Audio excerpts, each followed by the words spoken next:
Hello all, please subscribe to ఆహా blog. నేను previous వీడియోలో చెప్పాను కదా, మా అమ్మకు టోటల్ నీ రీప్లేస్మెంట్ సర్జరీ చేయించామని చెప్పేసి. ఇది సెకండ్ చెకప్. నీ రీప్లేస్మెంట్ తర్వాత సక్సెస్ఫుల్గా సర్జరీ అయితే కంప్లీట్ అయిపోయింది. సో లెగ్ అయితే 90% హీల్ అయిపోయింది అండ్ మంచిగానే ఉంది అని చెప్పారు. కానీ ఇంకా 10% తనకు ఫిజియోథెరపీ నీడెడ్ అని కూడా చెప్పారు. మేము ఫిజియోథెరపీ 1 మంత్ కంటిన్యూస్గా తీసుకున్నాం. తర్వాత ఆల్టర్నేట్ డేస్ తీసుకున్నాము. అమ్మనే ఎక్సర్సైజ్ చేసుకోవడం, తనే వాక్ చేయడం, 3 to 4 times వాక్ చేస్తూ ఆ ఎక్సర్సైజెస్ని తనే ఆల్టర్నేట్గా చేసింది.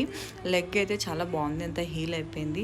తను ఎప్పుడెప్పుడు నడుస్తుందని నేను చాలా వెయిట్ చేశాను. ఎందుకంటే నేను తన హడల్స్ని చూశాను.